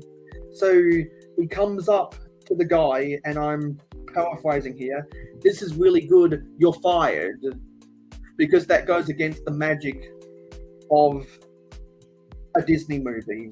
Don't make it M-rated. There's Don't make actually R-rated. Don't put sexualized themes in a Disney movie. So he was fired on the spot. There's actually a documentary that's pretty popular. It's on Amazon. I think it's on a couple other streaming services called "The Disenchantment of Disney," and it's like about how people are feeling they're getting too politically correct and too quote unquote woke and like the other thing. Like, and it's funny that the company has made enough of, like, they've tried to be so inclusive, and that it's like people have noticed, and it's becoming like a downfall to the company, which it shouldn't be. I don't think it should be. They can do whatever they want, you know. They're following the times, but now there's like serious documentaries about it, about them going a little too far and being too politically correct, and I mean, it is what it is. Like, there's old Disney and there's new Disney. That's just the way I see it. You know, just like there's old Star Wars and then there's Disney Star Wars. So I mean, you see how people are going nuts over this Little Mermaid like thing, and for a variable of reasons. Like, people are saying racist things, people are saying like gender-based stuff, and it's like, are you serious? Like, just, it's a piece of creative. If you like it, you like it. Watch it. If you don't, you don't watch it. Yeah. You know, but see, I don't have anything against like any of the actors cast. Like, I'm fine with who's been cast and what roles or whatever. It's just, why do they need to remake the story? Why can't they just tell an original story? I'm the same thing. Like, you got to do Peter Pan again for the 20th time. Like, make something new. Like, I'm in that camp as well. Yeah, that's what I don't like about all the remakes. Yeah, I'm the same way, dude. I'm not going to complain on who you cast and why and what color they are. Like, if the story's good, I'm going to enjoy it. Like, it's creative, it's subjective. Like, I understand that, but like, you didn't have to make a new Peter Pan for real. Like, you could have made something different. But like I said, it wasn't horrible, and you wouldn't think that I watched it, but I did. I watched it with my niece.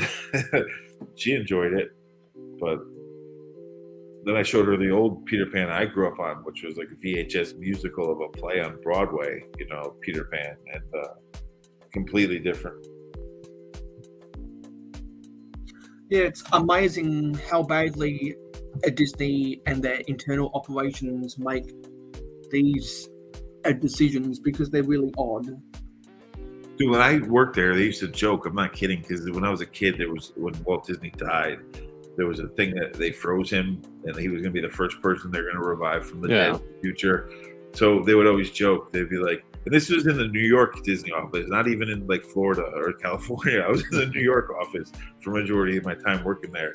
And they would joke, "Oh, we got Walt frozen in the basement." Like, if you got in trouble with HR, they would joke like, "Oh, we're going to send you to the basement. And you're going to talk to cryogenic Walt." Like, they would joke about it. But that was definitely like an urban legend. But they were serious, dude. They would check your social media. They would look at anyone who even worked there, whether you're talent on screen or you're just making like package designs and marketing like I was. They would follow your social media. They would watch what you say. You would get in trouble if you said something out of line, like on your personal pages, because you're associated with them. So they are very strict about that stuff. Everyone knows that companies like Disney and Mattel and Nintendo, they are control freaks, and they freak out if anything gets leaked. Well, Nintendo especially. That's a whole bucket of worms. So that's a whole can of worms right there. That's why you don't see the the leaked Zelda Lego sets anymore. They got to make sure those came down real quick. You don't see those a trace of those things anywhere anymore. And I do think they will come out eventually, but Nintendo probably got so mad when that leak happened. They were probably pissed off.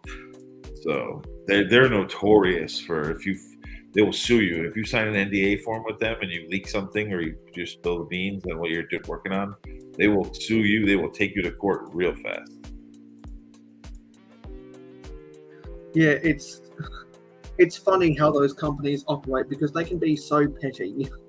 Dude, Kirby, the Pink Ghost. You know the Kirby Nintendo, the game Kirby, the Pink Ghost. Yeah, I play Kirby on. You know who that character is? That character is their trademark licensed lawyer. They made the character Kirby after him. He had a pink Irish face, like pale skin. I think he was Irish. There's a whole story about it. That character Kirby is in honor of their trademark lawyer. And he's Kirby, and they made him into the Ghost. Wow, that's fascinating. That's how much because he saved them when Universal Studios tried to sue them for Donkey Kong, saying it was King Kong, and he was the lawyer who won the case and made it, and Nintendo didn't have to pay. They said, "Oh no, they won. Donkey Kong has nothing to do with King Kong," and so they made Kirby in honor of him, like the Kirby. I wish I knew his name. He still works as their lawyer to this day. Wow. Little pale European. I think he's Irish because he's got pale skin like my Polish pale skin and pink face. But that's why they made Kirby a pink ghost after that trademark lawyer. Wow, that is some fascinating. John Kirby? John Kirby, yeah, that's his name. Yeah. Boy, he's not their attorney anymore. He passed away in 2019. Oh, he died? Yeah, I don't know. Yeah. I've been out of the game for like 5 years. So when did he die? October 2nd, 2019. Oh yeah, so I was already not paying attention at that point. R.I.P. one of the best lawyers ever. Then I thought he was still working for them, but he's dead. Yeah, I've been out, but I haven't been working on stuff for them in like at least 5-6 years. Because usually everything we did had to go through him, and his legal team had to approve anything you did. Anything you did for Nintendo had to be approved. But every brand's like that. The legal team has to sign off on everything.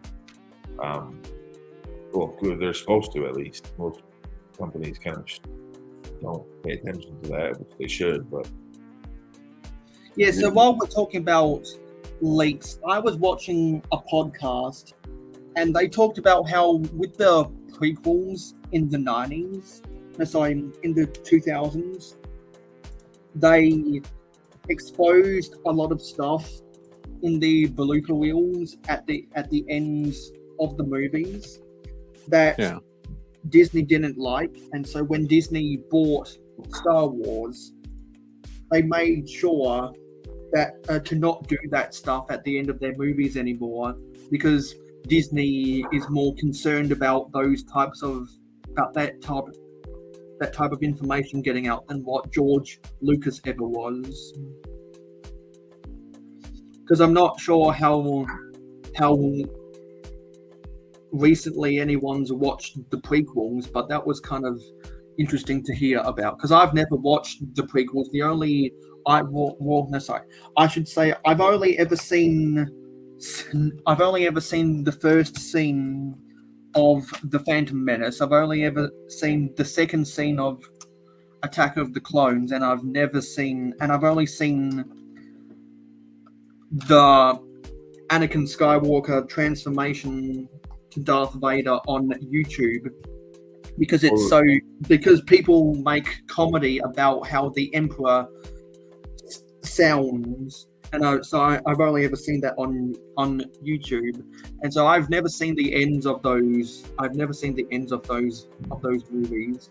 Revenge of the Sith is the most popular of the prequels, that's for sure. Yeah. But I think the Phantom Menace to me is the best of them all, but that's because I grew up on the original trilogy, and it was just cool to see Vader as a kid, to see that style of Vader as a young kid, and knowing he's going to turn into Vader. That was really cool for me. Yeah, so if anyone has any more information about that, feel free to let me know, because I'm not a big enough. Well, I am not a Star Wars fan, so I wouldn't know. Dude, I wish I was working there at the time because that's the department I was working in where they made the movie The Phantom Menace is one of the best Star Wars movie posters of all time. With Anakin and then he's casting a shadow of Vader on like one of the buildings on Tatooine. The concept alone, like it's just simple, clean, brilliant graphic design, art direction. Like I wish, because that's the kind of stuff I was working on when I was there was the toy stuff and movie promotions and all the cross branding. And that movie poster is, you guys know what I'm talking about? The movie poster for the Phantom Menace? Yeah. I Yeah. know what's talking about. And that thing is, because it's just a shadow on the wall. And like, it's so, it says it right there. Like, it was such a emotional poster for something so simple. Just a little kid casting a shadow on the wall. That was genius. I've seen some eBay listings up for that poster, and boy, Yeah, they the sell original prints get expensive. They sell for some crazy high Yeah, prices oh yeah. on eBay. I don't care that much. I don't need the original print. I'll buy. Like rich people waste their money on the dumbest freaking things because you need to have the original print. It looks exactly the same. Frame it nice. Like save yourself some money unless you're like a serious collector. But I mean, damn, dude, that's like I wouldn't pay that. Yeah, because in the end, no one's gonna notice. Yeah, exactly. Who's gonna know what you? So you paid all that money just to brag that I have an original print. Who cares? Who gives a shit? You're the idiot that paid an extra $10,000 for that original print when you could have just got the same copy, nicely framed, for $100. People make dumb decisions like that all the time. And I'm a collector. Like I do collect things, but like that, come on, that's like. And I'm someone who designs movie posters for a living. You know, like dude, that was just. To see people do that, it's like, man, who just to show off that you have the original? It makes no, you have a lot of money to waste, man. Okay, I'm guessing. Yeah, that's why I sold that the Revan to Hive. Like I love Revan, but at the price that he was going for, I just couldn't hang on to my official Lego one, and eventually I'm just gonna buy a custom version. Oh yeah, Because the custom guys do better. I would have never opened that Revan if I knew it was going to explode. Yeah. Well, I opened it back in I got it back in 2015, so I had no idea about all the collecting business back then. But I probably wouldn't have opened it. Like this dude right here, I wouldn't have opened either. The Vader with he's in between Flash and what's his face, but the Vader with the light up saber. That's the only one I bought of all of them. I regret because I could have easily bought all the rest of the light up sabers. The battery still works too, but I would have never opened it because I don't use it for anything. I should have never opened the poly bag because it's worth so much now. Yeah. It's easily over $1,000. It's like $1,200, something like that. Like I think. Yeah. See, it's why I don't like a whole lot of like that collectible or rare stuff or whatever, because like if I get something, I don't want it to sit in the box. I want to open it. Yeah, exactly. I want to mess with it. I want to, at the very least, I want to open it, put it together, and then put it on display so that I can see it, rather than have it sit in a bag. Yeah, no, I agree. Yeah, that's what I don't like about. That's what I don't like about that's what I don't like about investing in Lego is you just have a whole bunch of stuff sitting around the place doing nothing. Yeah, listen to this though. This is one that I'm glad that I didn't open them up, and I thought they were going to be crap. I was walking to work through Times Square. I used to work right above Bubblegum Shrimp Company. So when you watch Good Morning America, it's like directly across the street from the summertime when they have everything outside and they put all the displays. So I'm walking to work. There's a giant brick-built X-wing the size of a real, like if a real X-wing was in real life, just chilling in the middle of Times Square. So, but they're handing out all these I Heart NYC Yoda minifigures. Oh yeah, that one. So I got 3 of them because the two people I was with that I worked with didn't even care. They were handing them. So I'm like, can I have those? They're like, yeah. So I walked away with 3 of those Yoda, the Yoda New York City poly bags, which now are easily over $1,000 each. Wow! I had no idea. They just gave me 3. They gave me and the 2 people I was with, and I took theirs. They didn't want them. So I gave one to my nephew before I knew it was already worth like $1,200, but I didn't know. And I gave my nephew one. I'm like, don't open this because it might be worth some money at some point. Me not knowing it was already worth a ton of money. And I'm like trying to teach him responsibility. Of course, he opened it. He built a mock with it, sent me a picture so I couldn't get pissed. But then Ryan from I was like, you know how much he just opened? And then he told me, I was like, what the? Oh, I was like, I can't get mad at him, but I'm pretty pissed right now. But I have 2 more sealed, so Yeah. hopefully If you could go back and tell yourself and tell your former self to not open that polybag, you well, my would. nephew opened it, not me. Yeah.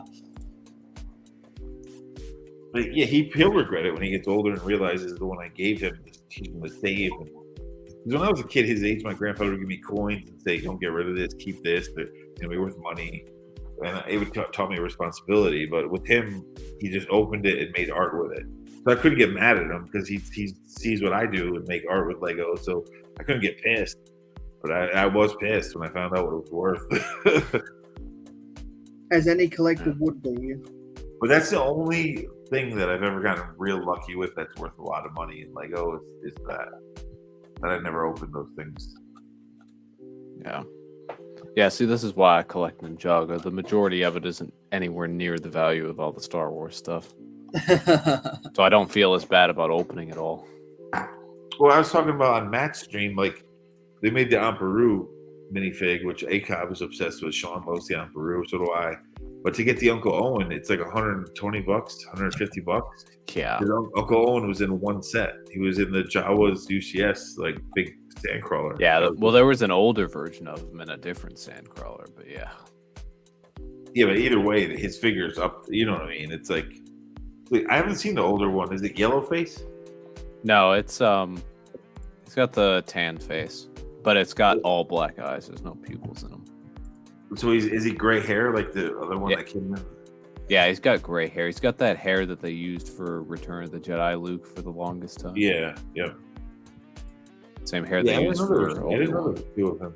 I just know he's expensive. Like, if you want to get the complete set of Peru and Uncle Owen, you're going to pay for Uncle Owen. Oh, yeah, I'm looking him up on Bricklink now. Cheapest in the US used is $108, and that's legs have some playwear. That's used, too. Yeah, if you want the cheapest one new is $136. Yeah.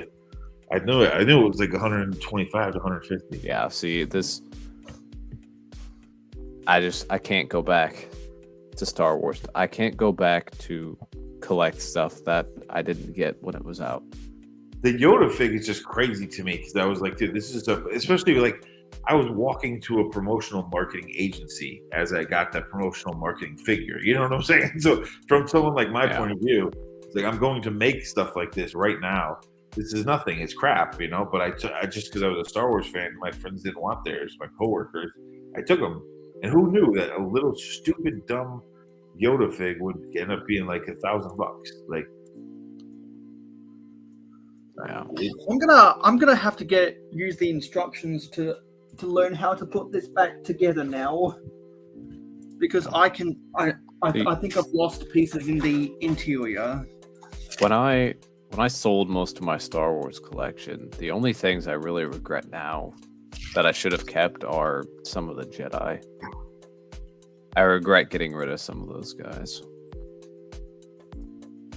Because I had like Luminara and Quinlan Voss and yeah, I have those too. And Coleman Trebor, the dinosaur Jedi. I don't have that one.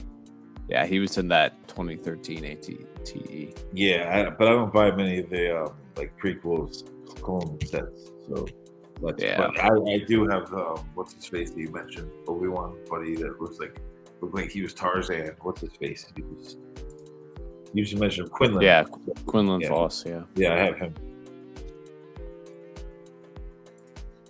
Yeah, I wish I'd kept them, but it just baffles me because I thought those Yoda figs to me was like, oh, this is just promotional marketing crap. This is like a McDonald's toy. You know, that's how I thought about it. It was like the cross promo McDonald's toy kind of thing.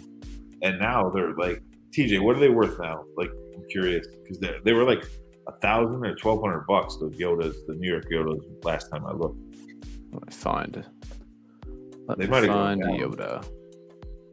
But I had no idea until Ryan hit me up and he's like, "Do you realize how much that bag was that your nephew opened?" I was So, like, "Ah, correct me if I'm wrong, Stud.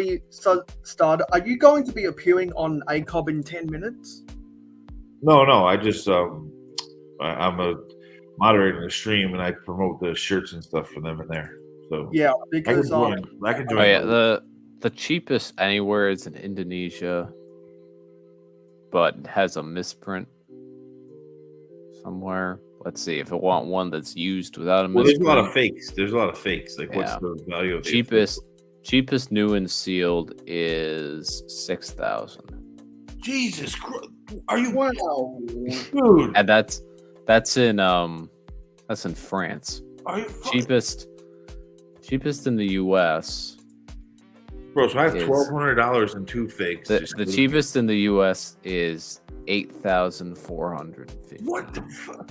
Now I'm really gonna smack my nephew. And is that for a polybag mini? Yeah, that's for one in the bag. And the bags aren't even designed well. They're like these white, like promotional crappy. Like they're white and black. The poly bag isn't even like a CMYK colored like poly Yeah. bag. It's just Yeah, a it's crappy promo handheld bag. it literally like kind of looks like a Ziploc bag, except there's Yeah. no like Ziploc part. It's just It's sealed. like, dude, it's just black and white. Like, So what character is that? Because so It's many Yoda. people in the Yoda. comments want to know what the fuck we're talking about. it's Yoda, but it says like, Yeah, it's the New York Yoda. yeah, it has the I So Heart New was, York. but it's Yoda. was that the one that was exclusive to the New York Toy Fair? It was a Times Square 2013 exclusive. Yeah, they were. I was like I said, I was walking to work, and they were on Good Morning America. They had a giant brick-built X-wing. It was like and they had people dressed up like rebel pilots, like these women handing Hey, out Mama. these fucking figures. So they were just like, it was just an event-based thing. You had to be there to get it. So perhaps, I wonder if that was only available at the time of New York Toy Fair. Because the store did have them for a few months. There was leftovers, and when I would go into the store in New York, they would give them out with gift with purchase. If you spent like $100, they would give you one. So I know there was tons left over for a few months, but they were only released in New York City. That's why I think, like what TJ said, that's why they're so expensive. But I didn't And think if you I thought they were like $1,200, 6,000, 8,000. Like you have two of them in bags. And one. And if anyone remembers back then, the sand green color on the pick a brick wall was exclusive to New York. Like Ryan bought the they made Does like anyone remember that? Because I sure as hell do. the sand green was exclusive to Yeah. New York. Sand green on the pad wall used to be exclusive to New York City because of the Statue of Liberty. Yeah, I don't remember that, but like I said, I thought these figures were like 1,200, 1,100. To see that, like if they're at 6,000, 8,000, I'm so glad I kept them, dude. Because like I said, it was like a Burger King toy to me. I was just walking to work and like, oh sweet, that's cool. There's a giant X-wing right there, and like the girls came right up to you and just handed one to each of us. And my coworkers had like lunch break. I was like, "Do you guys want those? I'll take them." And they didn't want them. They just gave them to me. Suckers. So theoretically, you could sell one of those and buy a used car. Yeah. I don't think I'm going to sell them though. If they're that rare, I'm going to hold these things because they seem to be rising in value. So Yeah. I'm not going to part and open them. Nothing. Well, the next time they do some sort of, if they ever do like another Times Square exclusive like this, like it'll shoot up like way more because then everyone will want to have the complete collection. I'm gonna go all in. The next time I hear they're doing Times Square like that, I'm gonna definitely. Yeah. I don't work in that area anymore, but I will go there. It's only see, this is why I just at this point with Star Wars promos, I just sell anything that I get. Yeah, but unless it's something that I really want. Now I'm gonna explain to my nephew though. It's getting sold. Yeah, I'm gonna explain to my nephew. I'm gonna say, "Hey, you want all these sets? You always ask Uncle John for these big sets for Christmas. You could have, if you left that thing in the bag, you could have sold it right now and gotten any set you wanted times a million." Yeah. You Even- little. Even that crappy coin in like 10 years, I'm sure it'll be worth something. Maybe not as much as like some of the other promos, but it'll still be worth something.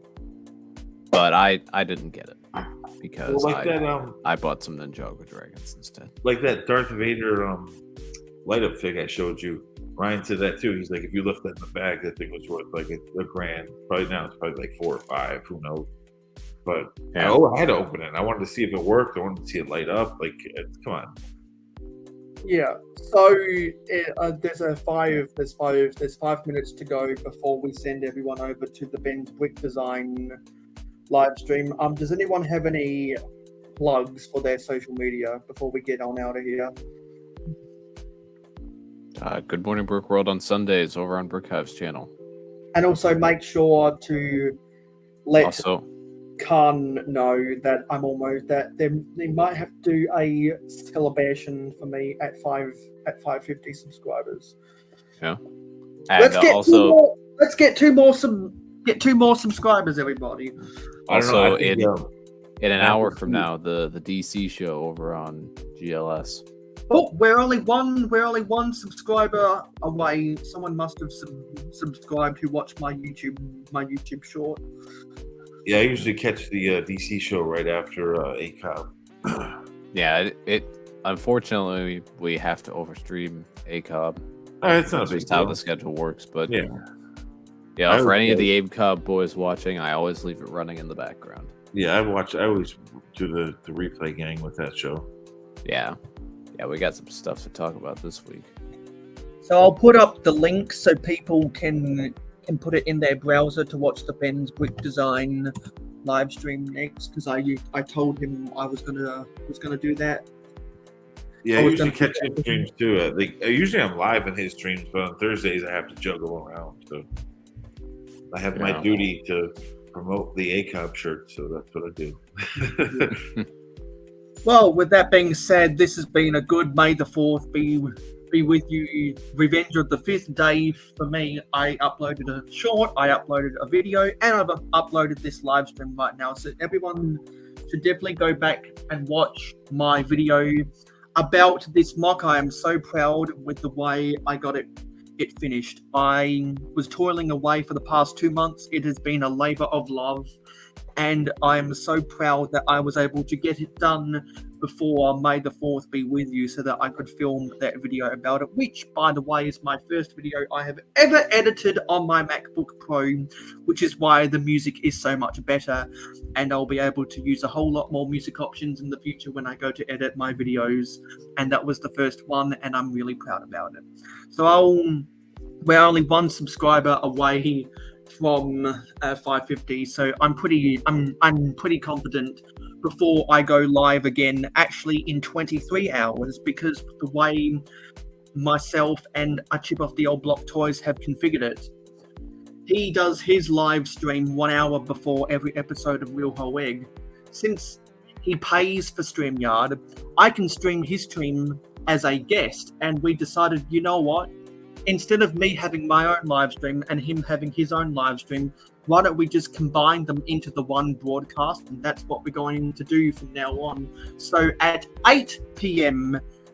Eastern every Friday night in North America, on my channel, for the first hour, you will watch what we like to call the Chip and Mayo Show, and then at 9 p.m. Eastern every Friday night, it'll go into Real Whole Egg. So that's the way we're going to do it from now on.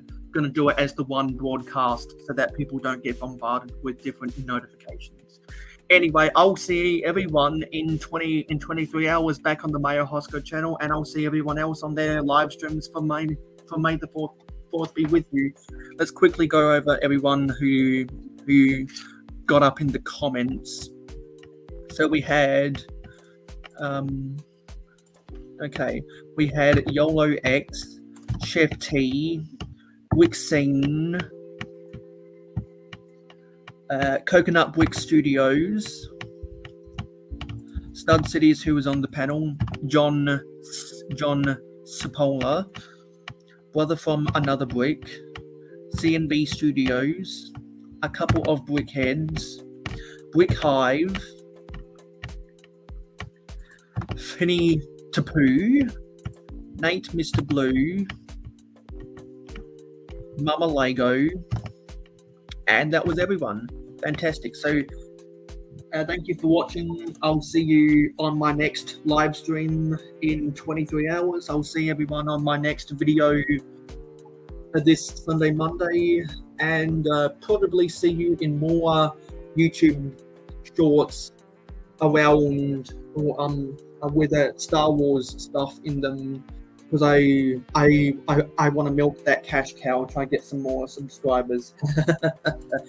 Thanks for tuning in. Thanks Stud Sidious and Titanium Jane for being on the panel. Let's turn the music off and roll the credits.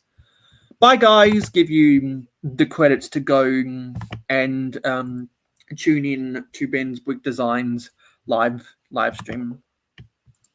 Everyone say bye. Later. Bye. Bye. Let's roll with the credits. Where are the credits?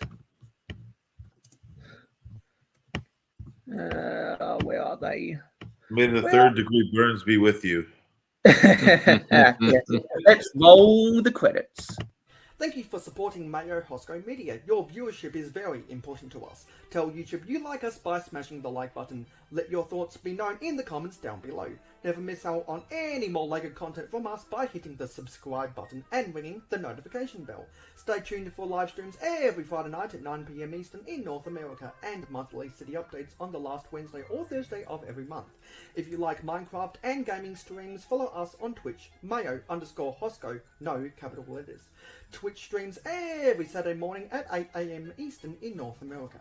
To be in the know, follow us on Instagram and Twitter at real_mayohosko. Have fun with us on our Discord server. Friend us on Facebook and join the fan club group. For business inquiries, email us at mayohosko@gmail.com. For historical inquiries, check out our website. For special community perks, including behind the scenes, voting rights, and early access videos, become an investor today by pledging to us on Patreon. Links in the description. Watch this video recommended to you, or check out this playlist if you missed any previous videos of the same genre. This has been mayohosko, and I am a fan of old LEGO. #AFOOL.